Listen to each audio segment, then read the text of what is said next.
The year was 1834, and I was no more than a shadow moving between smoke and hunger, an unseen hand feeding the fires that kept the grand house alive. They called me boy, though I had lived long enough to feel the weight of years pressing my back, like sacks of wet grain, and I belonged to the kitchens, to the ovens, to the sweat and salt of a life spent bent over flames that never slept. The world above me, the world of lace and chandeliers, was not mine, yet I carried its weight upon my shoulders. Each clang of silver plate, each laugh that rose from the dining hall, was fed by the calluses on my palms and the blistered flesh of those who shared my chains. It was in that year that I first saw her, the woman who would come to be known in whispers as the bride. She arrived at the estate one sweltering afternoon when the sky was the color of iron and the air clung to the skin as if the world itself had been dipped in syrup. I was sent to fetch water for the men who unloaded the trunks, and I remember the moment she stepped down from the carriage as clearly as if time had stopped. Her gown was pale, though dust from the road had dulled its hem, and her face seemed carved from stone, too still for a bride about to enter her new home. There was no sparkle of love in her eyes, only a calm that pressed against the chest like a cold hand. The master greeted her with the smile he reserved for company, the smile that showed teeth but never reached the eyes. He was a man who owned acres of cane that bent and broke under the sun, and he owned bodies too, including mine, as though flesh and spirit were no more than tools to be counted and traded. He spoke to her with a voice thick from wine and pride, and the guests who had gathered nodded as though all was well. But in the silence of her gaze I felt something stir, a secret hunger that did not belong to a woman resigned to her fate. I was not meant to linger, but in the kitchens news traveled faster than steam, and soon we all heard of the feast to be prepared in honor of the union. 12 guests of name and influence would attend, each with a reputation etched in cruelty, each with a hand that had helped shape the suffering of the land. They were men of power, men whose boots had crushed the earth I worked, whose orders had chained necks and spilled blood. Yet they would sit at a table dressed in silk and silver, toasting to a marriage meant to bind fortunes tighter. The bride entered the kitchen the next morning, a thing unheard of, for women of her standing did not soil their hands with smoke and grease. She moved among the pots with a quiet purpose, her fingers brushing the copper pans as though she was choosing instruments in a chapel. She asked me about spices, about herbs that could sweeten or burn, and her questions were not those of a woman eager to please her husband's taste. There was calculation in the way she studied each jar, in the way she watched the powders dissolve into broth. I could feel the air grow heavier around her, as if the very walls were listening. The others whispered that she was merely curious, perhaps longing for distraction in a house that was to be her cage. But I watched her hands as she sifted flour, and I saw the precision of someone weighing more than ingredients. She took notes on scraps of parchment, her eyes lifting now and then toward the high windows where the sunlight sliced in, dust spinning like ashes in the beams. There was a rhythm in her movements, patient and measured, and though I could not yet name it, I knew she was composing something beyond a meal. That night, as the crickets sang and the waves struck the cliffs below, I lay on the straw in the quarters and thought of her. The bride with her steady gaze, her hunger for recipes, her silence that seemed louder than thunder. Something was being prepared in that house, something that smelled of fire and vengeance, though no smoke had yet risen. I could not have guessed then that I would be made witness to it all, that every tray I carried and every plate I polished would draw me closer to a reckoning baked not in haste, but in patience, in grief, in justice as old as the soil itself. The days that followed her arrival stretched like cooling syrup, slow and sticky, clinging to skin and thought, and the house above our heads grew louder with preparations while the rooms below thrummed with the steady heart of the kitchen. I rose before first light to stir embers back into flame, and I watched the bride arrive, just as the sky turned the color of bruised peaches, her hair pinned tight, her face unadorned, her eyes bright with a patience that did not seem natural. She asked for the ledger of stores, and though such a book was not meant for my hands, She set it down upon the table where flour fell like pale rain, and bade me read the entries aloud while she traced each line with her fingertip. Sugar by the barrel, coffee by the sack, spices in cramped script that smelled of shipholds and storms, salt in blocks like winter, vinegar dark as old blood. Her questions came soft and exact. Which cupboards were locked? Which jars were kept from the help? Who held the keys when the master slept? Who tasted the sauces before they reached the hall? I answered as best I could without inviting the lash, and she nodded as if she were counting strokes on a clock no one else could hear. Rumors moved through the quarters like smoke, telling of laws across the sea that had turned, of chains that creaked in new ways in islands where Cain still cut the hands that cut it, and the elders muttered that change traveled on sick legs, stopping to cough at every port. Here the whip still rode on backs, yet the bride listened to those whispers as if they were a recipe half remembered, a hint of heat that might be coaxed into flame. She brought with her notions that unsettled even the boldest of the kitchen women. She asked for bitter greens that most men refused, for crushed seeds remembered only by those who had come from far coasts and carried fields inside their mouths, for flowers dried to papery ghosts that perfumed the air in a way light could not catch. When the master visited the kitchen, she smiled with the pale politeness of marble, and he, pleased to show his friends a wife who could coax splendor from fire and fat, boasted that she would oversee the feast for 12. The names of those men scratched the throat when spoken. Overseers who had traded whips for ledgers but kept the same eyes. Plantation heirs who laughed about storms that drowned villages as if the sea were their jester. A magistrate whose verdicts could turn a child into a tool.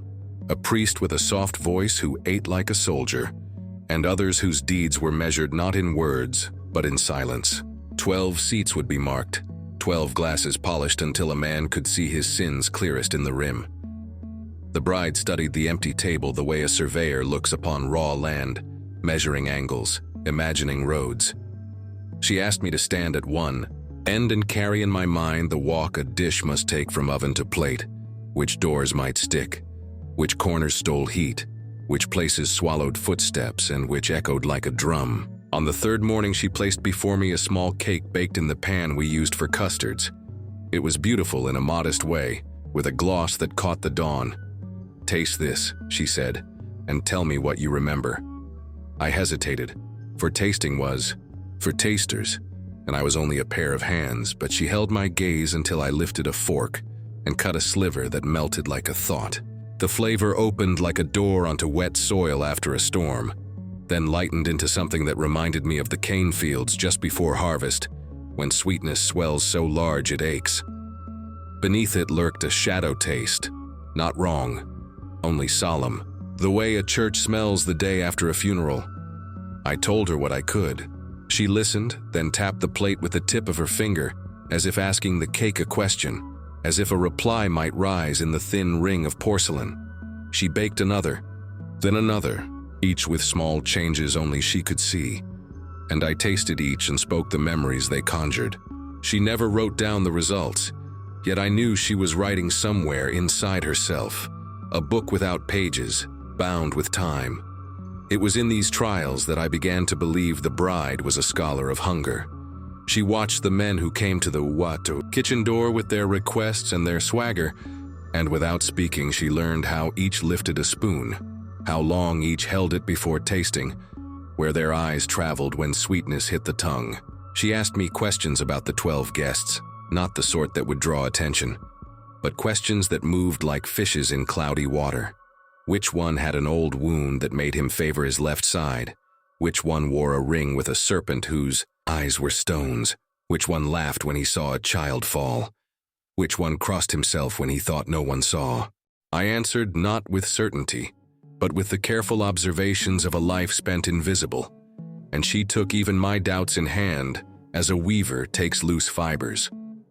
On the night before the feast, I heard singing in the quarters, low and dangerous, older than the house, older than the language that named the house, and I felt it fold itself into me with the warmth of a cloak. The bride must have heard it too, for she came to the door and stood in the spill of lantern light, not entering, only listening, as if music might measure the last inch of a plan the way a cook measures out salt. The morning of the feast rose with a sky the color of rusted iron, heavy and uncertain, and the air pressed down upon the estate like a damp cloth upon a fevered brow. The kitchens roared awake before the sun itself, flames leaping in iron throats, pans clattering like bells in a procession no church would dare bless. I moved among them like smoke, unseen yet essential, my hands dark with soot and my arms wet with steam, carrying trays of birds roasted to the hue of autumn leaves, baskets of bread swollen and golden, as if the grain had remembered the sun. But beneath the music of labor, beneath the rhythm of knives upon blocks and spoons upon bowls, I felt a second pulse, quieter, steadier, and it belonged to the bride. She came not in the gowns of a lady, but in plain garments, her sleeves rolled, her fingers marked with flour, her hair bound back as though she meant to belong among us. Yet none could mistake her for one of us, for her silence carried weight, her movements commanded space. She walked the kitchen with the stillness of a priest before an altar, her gaze returning always to the recipes she had marked in her mind. I saw her hands dip into jars of spice, pinch powders that painted the air with 1,000 memories, scatter, seeds that crackled in hot oil like whispers catching fire. She gave no orders aloud, but each of us found ourselves turning toward her, as though our bodies had been trained by some unspoken drum. The 12 places above were being dressed in white linen and silver polished, until it gleamed with the light of false virtue. I had been sent once to glimpse the table, and I saw chairs carved with vines, their wood oiled until it looked alive, goblets cut so fine the rims could slice a lip, candelabras heavy as gallows, their wax already bleeding. Though the flames had not yet touched them, the master strutted there, his voice carrying like a whip crack as he praised his wife's skill, boasting that his guests would taste heaven itself upon her plates. Yet his words had no root in truth. The feast was not for their pleasure, though. None but she and I knew it. Each dish was a step upon a stair that led downward, though the guests would not know they descended until the air grew thin and the walls closed in. By noon the guests began to arrive, their carriages cutting through the dust of the road like blades, wheels ringing over stones, hooves thundering like drums of war. From the shadowed hall where we waited with trays, I saw them disembark. Their coats were stiff, their collars white as bone, their faces carved with the arrogance of men who had never bent a knee save to fasten a spur. They laughed as though the air itself belonged to them, their words heavy with the sugar and blood that had bought their rings. Each entered the house as if it were his own, and each greeted the master with the familiarity of a wolf greeting, another at the kill. The bride met them at the door, her smile a thin blade polished to invisibility. She curtsied, and they bowed their heads in return, not out of respect but out of custom, and none saw the fire that burned quietly in her eyes. They looked upon her and thought her conquered, another prize set upon the table beside the wine and the silver. They did not see how her hand lingered upon the stem of a goblet as though it were a throat. They did not hear how her words, soft as linen, measured them, weighed them, stored them away like names written upon a ledger that would never be erased. The first course was set to be brought forth at dusk, when the candles would be lit and the hall would glow with false warmth. Until then, the guests gathered in the salon, sipping wine drawn from casks that had known voyages longer than most lives, their laughter shaking the glass panes. I was sent among them with platters of sugared fruit, each piece shining as though it had been dipped in stars. They reached without looking, devouring sweetness with hands that had broken bodies, and I felt the weight of their hunger like the crawling of worms beneath soil. The bride drifted among them like a spirit, listening, watching. They spoke freely before her, for what power did a woman wield in their eyes but the power to bear heirs? They spoke of debts collected, of fields burned to root out rebellion, of ships that crossed oceans with holds fuller than coffers. Their words clung to me like smoke, filling my chest until I thought I might choke. Yet she listened without change of face, her silence a mask that hid the knife beneath the tablecloth. When at last the bell rang and the guests were summoned, To their seats, the house seemed to hold its breath. Candles sprang to life, flames bowing in the draught like servants, and the 12 men took their places. The master raised his glass, his voice booming, and all drank in chorus, wine dark as blood staining their lips. I carried forth the first dish, a soup that steamed with herbs gathered at dawn, its scent both sweet and faintly bitter, a perfume that seemed to coil through the hall like invisible smoke. They bent their heads to taste, and in that moment I felt the air shift. It was as though the house itself leaned closer, as though the walls wished to hear the sound of 12 spoons breaking the surface of 12 bowls. The bride stood at the far end of the table, her eyes fixed upon them, and in the silence between sips I heard something like a clock begin to tick. The spoons rose and fell like the wings of slow birds, and the steam lifted in braided ribbons that caught the candlelight and broke into faint halos as if the hall were a chapel and not a counting room for cruelty. The soup was simple to the eye, yet it carried a memory that reached into the lungs and turned every breath into a page turning in an old ledger. They spoke at first to cover the strangeness, praising the clarity of the broth, the way the herbs swam like drowned leaves in a mild current, and they smiled with the false ease of men who have taught themselves not to taste anything but their own right to devour. Then silence crept in from the doorways and pooled beneath their chairs. One of them, a magistrate who wore his collar tight, blinked as if smoke had passed before his face, and another who had once ordered a boy no older than I to be beaten for laughing at the wrong hour set his spoon down very softly, as if afraid to wake a sleeping animal. The bride stood watching the tide of their expressions. Her face was a surface without wind. I carried among them with the bread, loaves that split to release a fragrance like warm rain on stone, and as I moved, I could feel the hush focusing, the way a lens draws light to a single bright burn. The second course rose from the ovens with a sigh like the sea itself, fish glazed to a slender sheen, citrus whispering from its flesh, a bitter note that deepened the sweetness until the tongue could not tell where one ended and the other began. The guests leaned forward with the greed of men at confession, eager to prove that they had not been undone by a bowl of herbs. They praised the firmness, the shine, the salt that made them think of voyages in ports, and the hum of distant markets, where bodies were once weighed by the same hands that weighed pepper. Yet as they ate, a wind seemed to move through the hall, though no window had been opened. The candles trembled and steadied. A bead of wax slid down a branch of silver and hesitated like a drop of blood, deciding whether to fall. A planter with a scar that crossed his lip like a white rope lifted his glass to drink and halted. For in the wine, he saw not the reflection of his eye, but something darker passing beneath, as if the goblet had remembered being a bowl for other fluids. He laughed to unmake the feeling, and the laugh died on the tablecloth.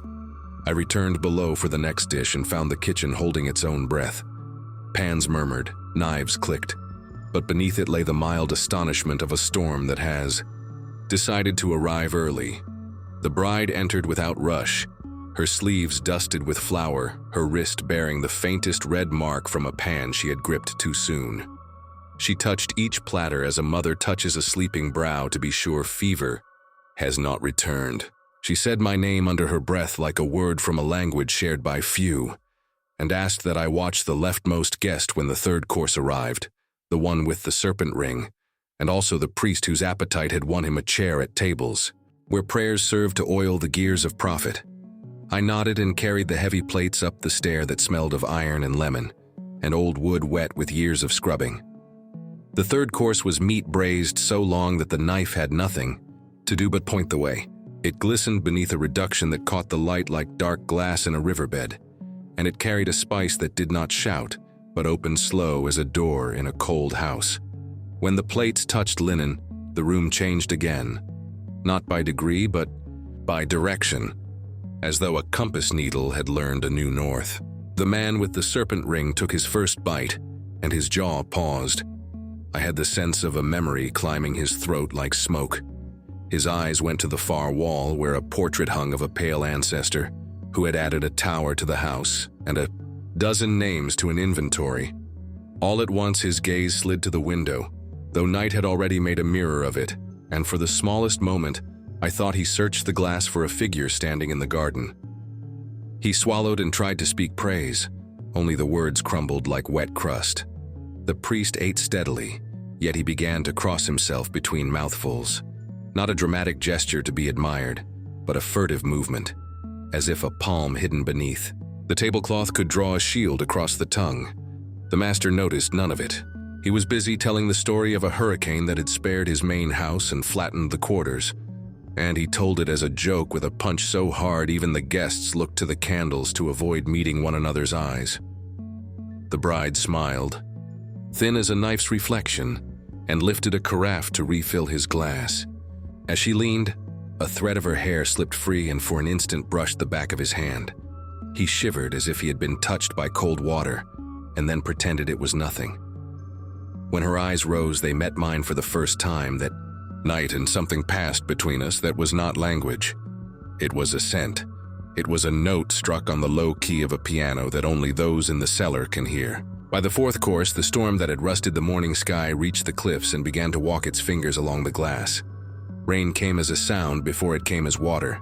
The guests looked up, startled like children, then laughed at themselves, and drank. The lightning that followed drew bones of light across the ceiling, showing the beams like ribs, showing the cracks in the paint as if they were lines in a telling hand. The dish itself was a delicate thing that pretended to be innocent, pastry that broke with a sigh and released a vapor that bore the memory of orchards tended by hands that were not paid. In the midst of their pleasure, there came a small misstep. The magistrate set his fork down and put his fingers to his throat, not in alarm but in inquiry, the way a man checks that his collar has not turned too tight. He cleared his voice and smiled and cleared it again. No one asked if he needed water, for courtesy among such men is a game played with cards that show only one suit. In these turnings, I saw that the bride had not relied solely upon powders or herbs or the tricks of apothecaries. She had braided remembrance into flavor, had salted the courses with the echo of deeds, had taught the very air to repeat what had been done under it. Each bite pulled at a thread, and the tapestry began to loosen. I thought then of the songs from the quarters, the ones she had listened to in the doorway, and I wondered which words she had carried into the dough and which names she had added to the sugar, the way some add a pinch of salt to soften bitterness. The house knew her work. The walls had begun to lean together as if to listen better, and the floorboards sighed with a weight that was not entirely the weight of men and chairs and silver. Far below, the ovens continued their patient breathing, and above them, the lightning wrote its unpunctuated sentences. And I understood that when the final course rose to the knife, the hall would no longer know whether it was a place of dining or a place of burial. The thunder that followed the fourth course rattled the glasses on the table and shook a low groan from the beams above. But the guests chose to treat it as another spectacle arranged for them, as if the storm itself had been invited to lend its drama to the evening. They leaned back in their chairs, loosened by wine and arrogance, each convinced that the walls of the estate were thicker than any cloud. Yet in the eyes of the bride, I saw a patience ripening, as if she had been waiting years for thunder to speak at her table. The fifth course arrived, carried upon silver trays that caught the lightning like brief weapons. It was fowl, roasted until the skin blistered to a golden map, stuffed with fruit soaked in liquor so strong it lingered in the air like incense. The smell rolled through the hall, lush and heavy, and the men applauded, though their applause was a hollow percussion against the gathering hush. I set the platter before the priest, who licked his lips before the prayer had even left his mouth. And when his teeth broke the flesh, he gave a sound halfway between delight and unease. He chewed quickly, crossing himself again and again as though trying to chase the flavor with the sign of the cross. Another guest, the overseer turned merchant, wiped sweat from his brow, though the hall was cool with the draft of the storm. His laughter came too fast, and the man beside him frowned, as if sensing the echo of something he could not name. The bride circled them with calm steps, pouring wine, laying her pale hand upon a shoulder here and there in gestures of courtesy that carried the weight of command. When she leaned to fill the magistrate's cup, his fingers trembled against the stem. He muttered that the spice in the stuffing was peculiar, that it made him remember a market square long ago where smoke had hung above stalls and a crowd had gathered to see a punishment. The words faltered and fell into silence, and he drowned them in wine. The bride inclined her head as if he had complimented her. The sixth course was sweet where the last had been heavy, sugared confections molded into the shape of shells and flowers, colors soft as faded tapestries. They seemed to gleam with innocence, and the men reached for them with greedy hands, speaking of their youth, of courtships and summers when the world had seemed theirs to pluck. But as their teeth broke the crust of sugar, expressions shifted. One man swallowed and shut his eyes as if to ward off an image. Another laughed too loudly, declaring it the finest sweet he had ever known, though his hand shook as he lifted the next piece. I heard the priest whisper a verse not meant for feasts but for funerals. All the while, the master presided with the ease of a man convinced that all before him existed to mirror his triumph. He raised his glass often, boasting of the estate's prosperity, of the loyalty of those who labored unseen, of the wealth that stretched farther than the horizon. His laughter grated against the silence forming around the guests, yet none dared contradict him. Only the bride stood as counterpoint, her smile serene, her silence louder than his words. The storm outside pressed harder, rain striking the windows, in waves, wind rattling the shutters until they cried like voices denied entry. Each flash of lightning painted the hall in white fire, stripping it of warmth and showing it for what it was, a gilded cage where cruelty dined in velvet. The shadows lengthened, bent across the table, clinging to the faces of the 12. Then came the seventh course, carried with ceremony, for it was a towering dish of layered pastry and cream crowned with sugared fruit that glistened like jewels. It was placed in the center of the table as if it were an idol, and the guests leaned close, admiring its construction.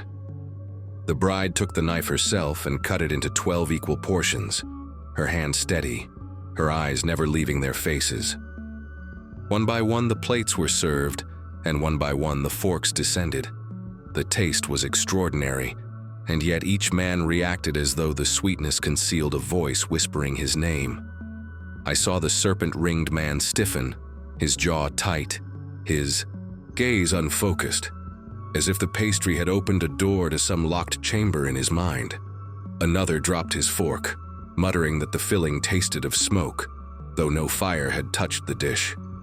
The priest shut his eyes and clutched the cross at his throat, murmuring prayers that trembled into silence. The bride stood at the head of the table, her pale hands resting lightly on the linen, and I knew then that the feast was not merely food, but a litany, each course a verse, each flavor a bell tolling for the 12.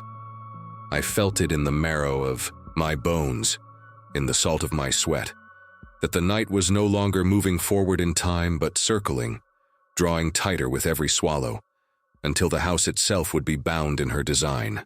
The air in the hall grew dense as though each breath had to carve a path through smoke, though no fire burned but the trembling candles.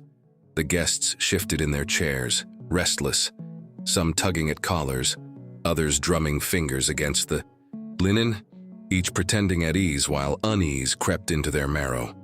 The eighth course was prepared below with a gravity I had never seen in any kitchen.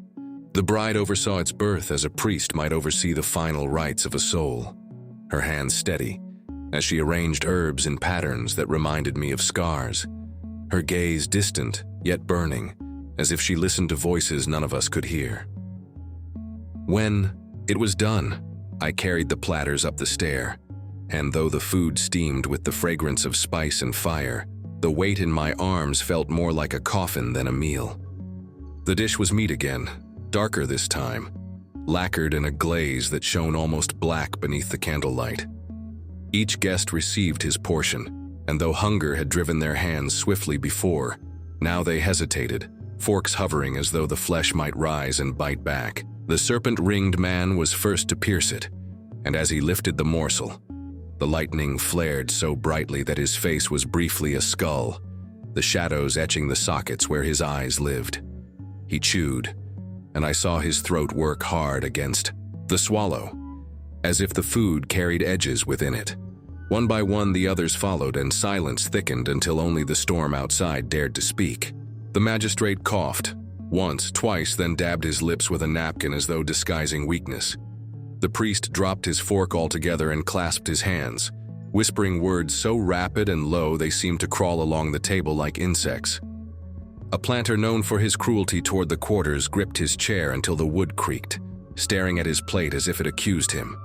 The master, oblivious or unwilling, laughed over them all, declaring that his wife had been touched by genius, that never before had a feast so rich, so layered, so unforgettable graced his hall. He drank deep, his lips stained red, while the bride smiled with lips that did not move at all. The 9th course followed swiftly, and by then the storm had entered the house itself. Wind slipped through unseen cracks, extinguishing one candle after another, until the faces of the 12 floated like pale masks above pools of shadow. The course was delicate, almost fragile, sugared fruit encased in glassy syrup, served in bowls that reflected the flicker of what light remained. Yet, when their spoons broke the crust, the air filled with a sharpness like iron, and the sweetness turned bitter upon their tongues. One of the men gagged softly, covering his mouth with a handkerchief, his eyes wide with the terror of recognition. He tasted not fruit, but something older, something he had buried in silence, and now it rose with the sugar to claim him. I stood, the shadows, tray in hand, and I felt my heart pounding against my ribs, not from fear but from the certainty that I was witnessing justice woven into flavor, history baked into courses no prayer could undo. The bride's gaze passed over them one by one, never harsh, never gloating, but relentless, as if she were counting the tolling of bells only she could hear.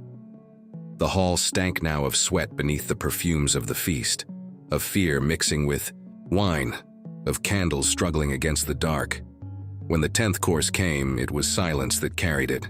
A pie of such simple appearance it might have been born in any kitchen, yet its crust gleamed like polished wood, and the steam that escaped when it was cut smelled faintly of ashes. She served each man herself, her hand steady upon the knife, her movements measured as though she marked a boundary with each slice.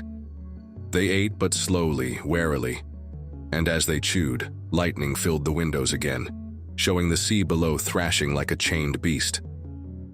One guest rose suddenly, pushing back his chair with a cry, clutching his stomach. He muttered of flames, of fields on fire, of cries he had once ignored, and he fell to his knees before the table, his plate overturned, his hands clawing the linen as if begging the earth to open. The others stared but did not move, frozen between shame and denial. The master cursed him for a drunkard and ordered wine to be poured, but no one raised their glass. The bride lowered her eyes as if in prayer, yet when she looked at me, I knew this was no accident of spice. The storm hammered the walls and the great house groaned as if under siege. Yet within, the 12th seat still waited for its reckoning, and I knew the feast had not reached its heart. My hands shook as I gathered the empty plates, not from fear of punishment, but from the weight of knowing that history itself was being written not in ink, but in flavor and silence. The 11th course was not rushed, and that in itself set the air trembling. The guests sat uneasily, their forks idle, their glasses untouched, their conversation brittle as old paper. Rain struck the shutters like fists, and the fire in the great hearth guttered though no one stoked it. The bride had vanished below to oversee the final steps, leaving her husband to bluster and his guests to stare at the remains of what they had swallowed, as if the plates themselves might reveal secrets. I stood at the edge of the hall, the tray heavy in my hands, and I could feel the wood of the floorboards vibrating beneath my bare feet, as though the house itself waited for her return. When she emerged, she bore no tray, no platter. Instead, she carried only a small silver bell, the kind used to summon servants, though when she rang it the sound was not sharp but low, almost mournful, like a chime struck beneath water.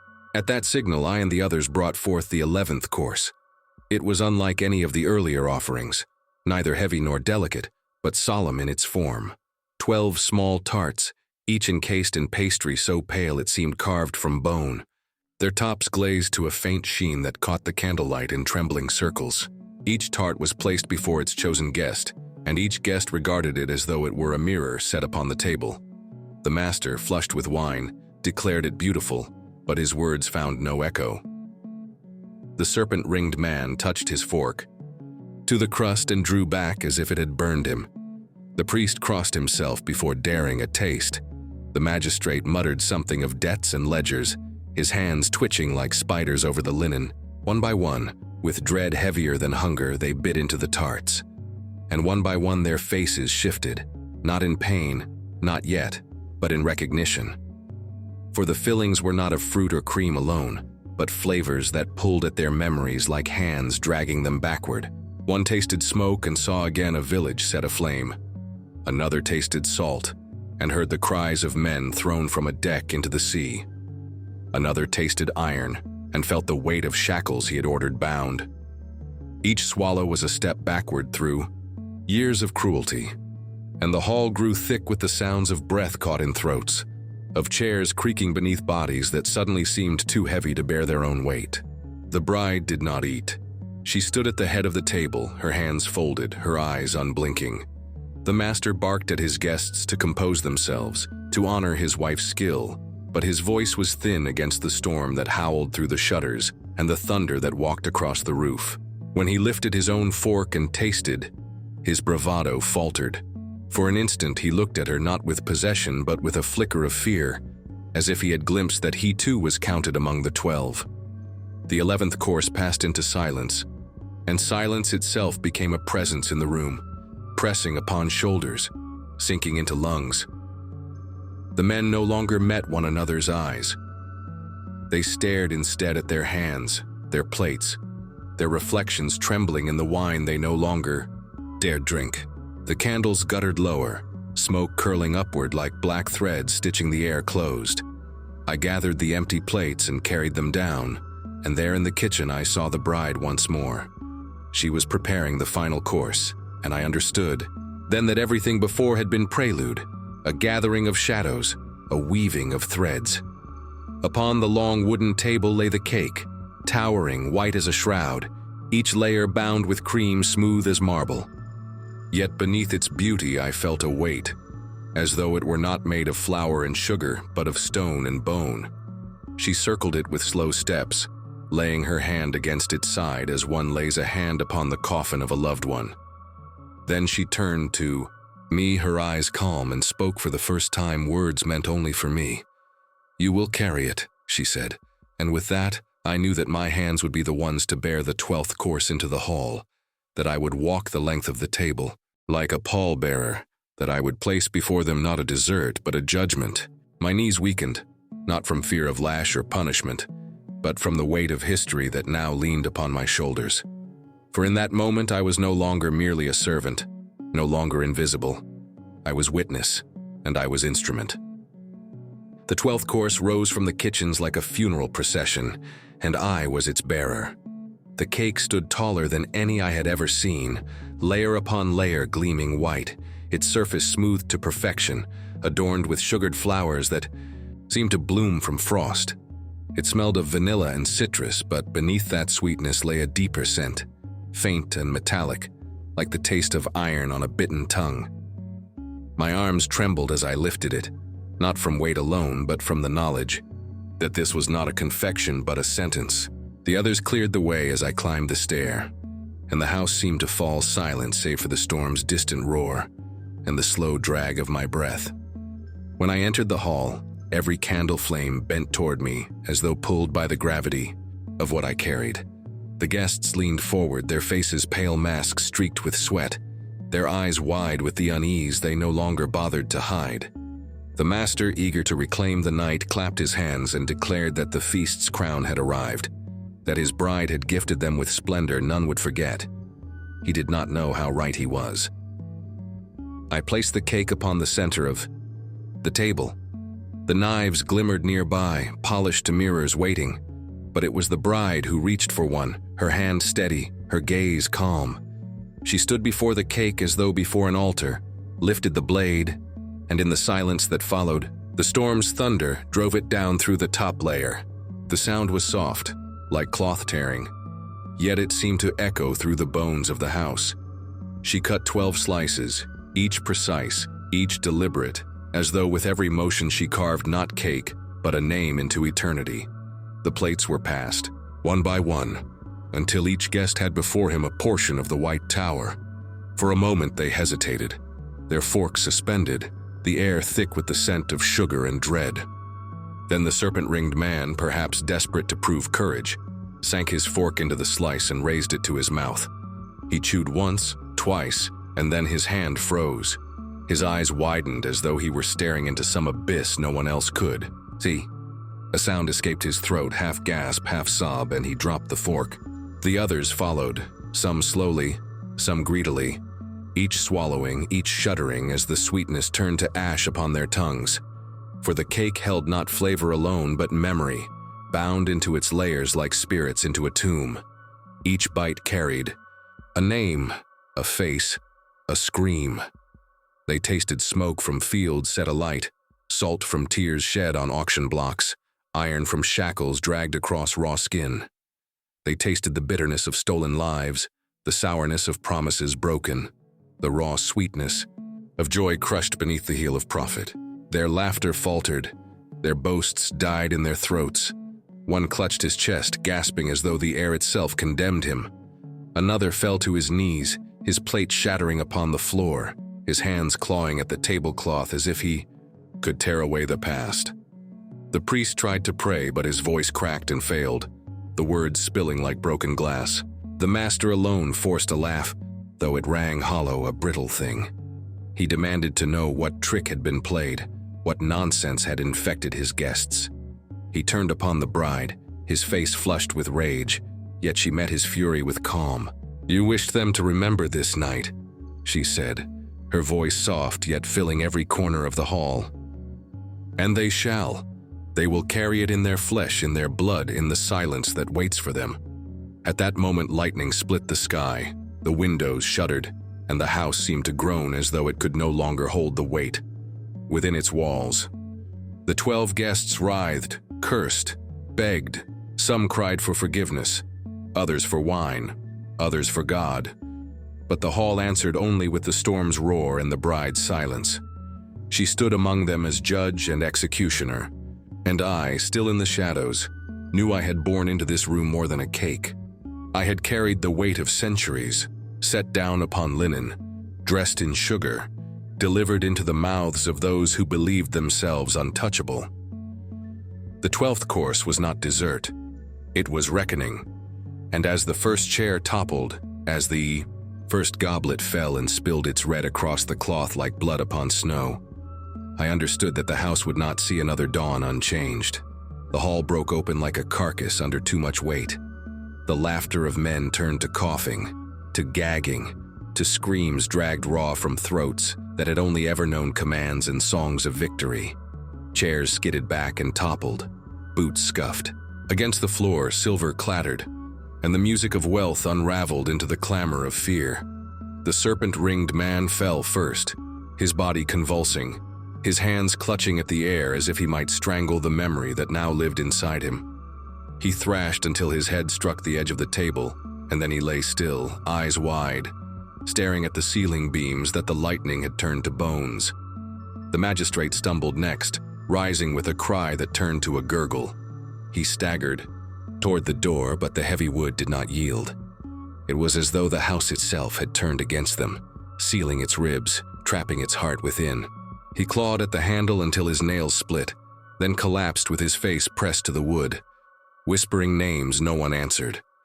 The priest shouted a prayer, his voice shrill, desperate, but each word rang hollow. He clutched his cross so tightly that blood beaded from his palm, yet still his mouth foamed as though each word returned to choke him. The others broke in a dozen directions, yet found no escape. One tore at the shutters only to be flung back by the wind. Another overturned the table in a frenzy, sending wine and food crashing to the floor. Yet the wreckage did not free them. The master raged above them all, his voice raw, ordering them to rise, to stand, to fight whatever madness had seized them, but he alone seemed untouched. He looked upon his bride with fury that shook the air. "What poison is this?" he bellowed, spittle glistening on his lips. "What witchcraft have you dared in my house?" She did not flinch. She stood amidst the ruin, her gown pale as a shroud, her hands folded before her. "No poison," she answered, her tone calm as the tide. "Only remembrance." And as she spoke, the storm cracked overhead, and the glass panes splintered. Rain swept into the hall in sheets, extinguishing half the candles, leaving the room a cavern of shadows pierced by flashes of white fire. The guests crumbled like sandbanks beneath the tide. One after another they collapsed, their bodies racked, with visions only they could see, their mouths spilling words they had long buried.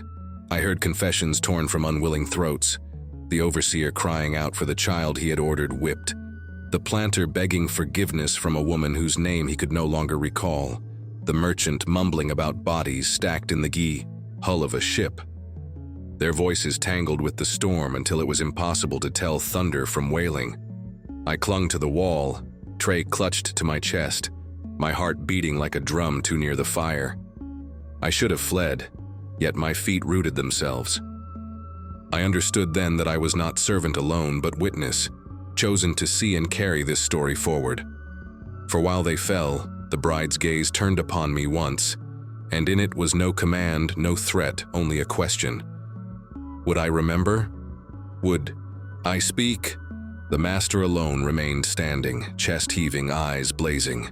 He strode to her, seized her arm, and shook her with a violence that sent droplets of rain from her hair. "Enough," he snarled. "You will undo this. You will beg forgiveness. You will—" His words ended in a cry, for she had taken up the knife that had sliced the cake. Its blade caught the lightning, flashing like a signal to the storm. She did not plunge it into flesh, not yet. She merely set it between them, her arm steady, her eyes unblinking. "You are the 12th," she said. For the first time that night, he faltered. His grip loosened, his mouth worked soundlessly. The storm pressed against the house with the roar of an ocean, and the 12 guests lay broken around him, their voices dwindling to whimpers, to silence. The 12th course had not spared him. It had only delayed its bite. And I, trembling in the corner, knew the final act was yet to come. The knife had been raised, the house had turned grave, and the storm outside demanded its offering. The storm roared above us, as though the heavens themselves were pounding fists upon the roof, demanding the house surrender its sins. The master stood locked in his fury, chest heaving, rain streaking down his face through the broken panes, and before him the bride held the knife like a candle that gave no light. The guests lay strewn across the hall, their silk coats soaked, their jewels dulled by sweat and storm water, their mouths slack from cries that had died into silence. The air stank of wine and fear, of scorched wax, of iron and salt. I could not tell where the feast ended and the grave began. "You will stop this," the master spat, his voice hoarse with rage and dread. "You are mine, this house is mine. All that lives beneath this roof bends to me." But she did not bend. She raised her eyes, and her voice carried clear as a bell through the storm. "No man owns the past," she said. "No man binds remembrance, and tonight remembrance binds you." His hand shot forward, striking her wrist, sending the knife clattering across the table. The blade rang against the silver and fell among the wreckage of overturned plates. He reached to seize her throat, but she moved with a stillness sharper than speed.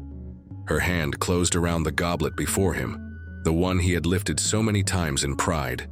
She raised it high, lightning flaring against its rim, and then cast its contents into his face. The wine, dark as blood, splashed across his skin, and he staggered back, blinded, cursing. I thought she might flee, but she did not move. She waited. And when he wiped his eyes and lunged again, it was as though the house itself conspired against him. The great beam above groaned, the shutters slammed, and the floor beneath him shuddered. He stumbled, his footing lost, and in that instant, she reclaimed the knife. With both hands, she drove it into the heart of the cake that still loomed upon the table, piercing all 12 layers in a single plunge. The thunder crashed as steel split sugar, and the blade sank to the wood beneath. The master froze.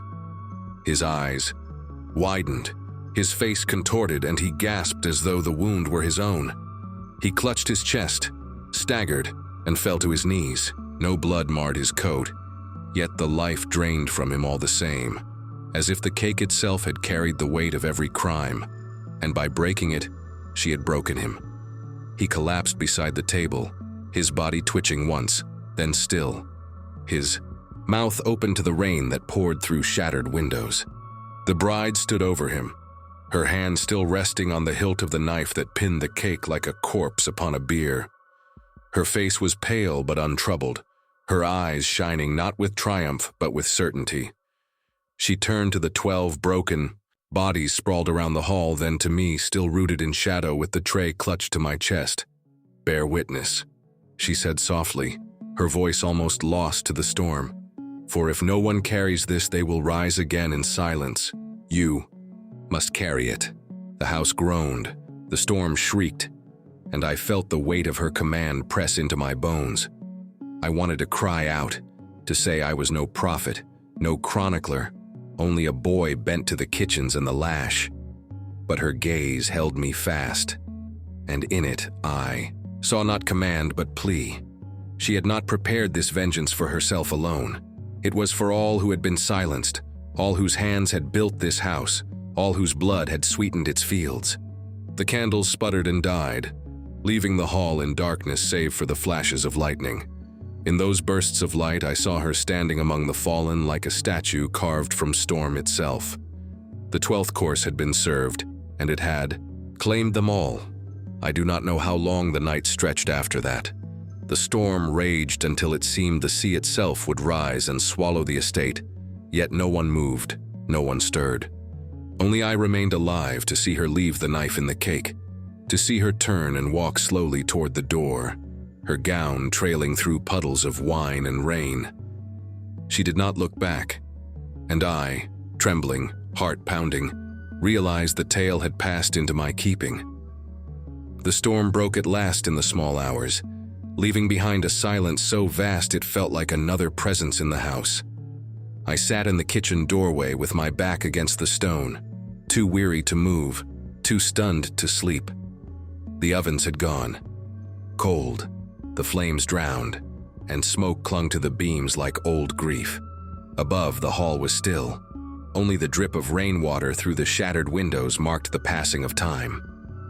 When at last the first gray light of dawn seeped into the cracks, I forced myself upward and climbed the stairs, each step heavy as though I bore the weight of the dead upon my shoulders. The hall was a tomb. The 12 lay where they had fallen, sprawled among overturned chairs and broken goblets, their faces twisted into shapes no sculptor would carve. The master lay at the head of the table, his body stiff, his lips parted, as if to utter one last command that had never come. The cake remained in the center, the knife still buried in its heart, the layers sagging under the rain that had soaked through the roof. It was no longer a confection but an effigy, a monument of sugar and silence. The candles had drowned in their own wax, their wicks curled and black. The linen was stained red and brown, streaked with wine, blood, and the marks of desperate hands. No one else stirred. The bride was gone, leaving no trace but the echo of her presence and the shiver of her last command in my bones. Bear witness. The house smelled of damp, of iron, of the strange mingling of sweetness and rot. I felt my legs tremble as I walked among the bodies, not daring to touch them, yet unable to look away. These were men who had laughed louder than storms, who had spoken as though the world itself bent to them, and now they were husks, as fragile as cracked pottery. Their jewels glittered faintly in the dawn light, useless as stones plucked from a grave. By mid-morning others came, the servants summoned by duty, the enslaved drawn by fear, the overseers who had heard the storm's fury and expected to find damage to the fields. They entered cautiously, their voices hushed, their steps faltering, and when they saw what remained in the hall, silence swallowed them whole. Some crossed themselves, some wept openly, others turned and fled into the rain, unwilling to look upon the scene. Rumors spread swiftly, carried on hushed voices, that poison had been slipped into the wine, that lightning had struck the hall, that madness had descended upon the 12.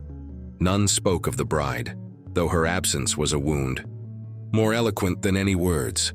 The master's body was carried out at noon, borne by trembling hands that did not mourn him.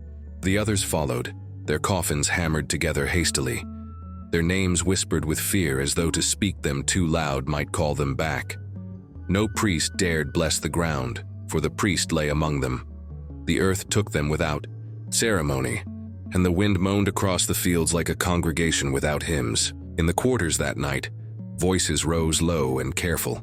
Songs older than the house, older than chains, sung in rhythms that carried both grief and triumph. The elders said the bride had walked out into the storm and returned to the sea, where the water took her as its own.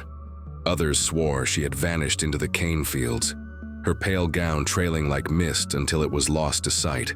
Some whispered she had never been a bride at all, but a spirit wearing a woman's face, called forth by the blood and hunger of those long silenced. Whatever the truth, she was gone, and only her work remained. I did not speak of what I had seen, not then. I carried the story in my chest like a live coal, hidden but burning, feeding upon silence. Yet the command she had given me would not fade. Bear witness. And so I watched, and I remembered.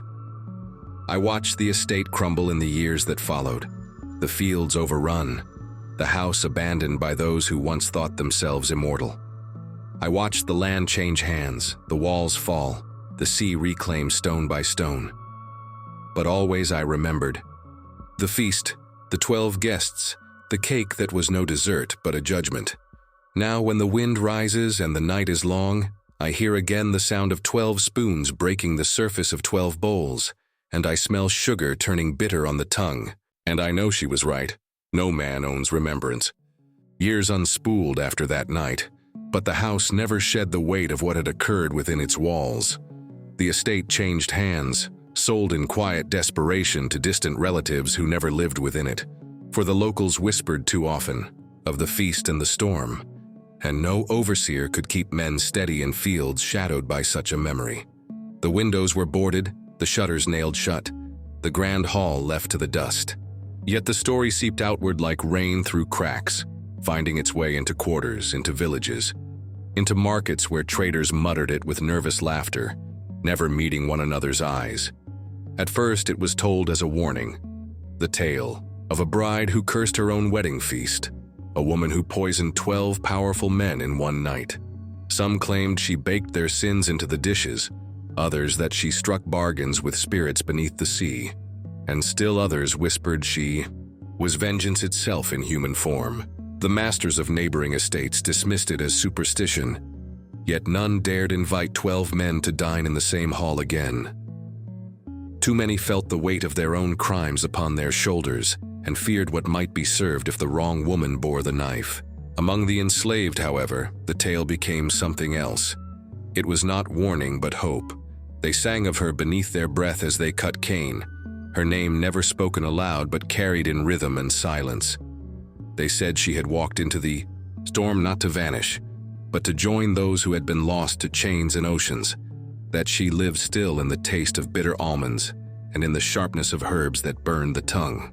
Mothers told their children that when the sugar turned sour on the tongue, it was the bride reminding them she had not forgotten. Men and women who plotted escape whispered of her as guardian, that she would bake justice for their captors when the hour was right. The years turned, and freedom staggered across the land, slow and halting, carried on the backs of those who had borne too much. Laws shifted, chains loosened, but memory did not fade. I lived on, older than I expected, my hands still scarred, my back still marked, my hair gray as ash. And always I carried her command, though my tongue stayed still. It was not yet time to speak.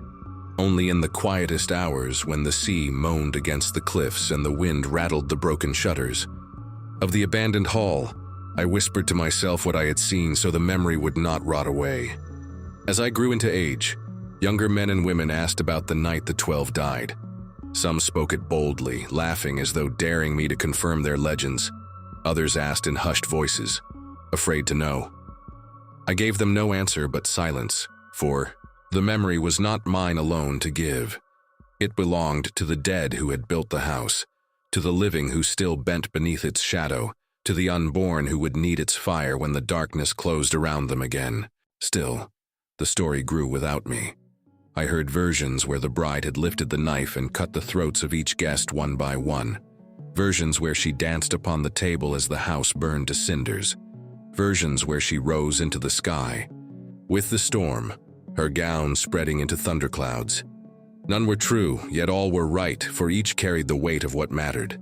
That 12 men had feasted, and 12 men had fallen, and none had risen again. And I, old and bent, knew that at last my silence must end. For she had not asked me to carry the story for myself alone. She had asked me to bear witness, to speak, to let no man bury what had been sown in that hall. And so I began to tell it, slowly, carefully, my voice trembling but true to those who would listen. Not as legend, not as fable, but as memory. I told of the storm, of the 12, of the cake that was no dessert but a tomb, and of the bride who baked her revenge not in haste but in patience, layer by layer, until remembrance itself was served. I tell it now with the weight of years pressing upon my chest, and though my voice shakes, the memory does not. I was a boy when I carried that cake into the hall, a boy unseen, uncounted, nothing more than a shadow that stoked fires and scrubbed pots. Yet in that night I was made a witness to something greater than fear, greater than rage, something that no lash nor chain could silence. The bride did not come to free me, nor to avenge me alone. She came to remind the world that no cruelty, no matter how deeply buried beneath coin and title, is ever beyond remembrance. She baked history itself into their mouths, and in swallowing they choked on what they had sown.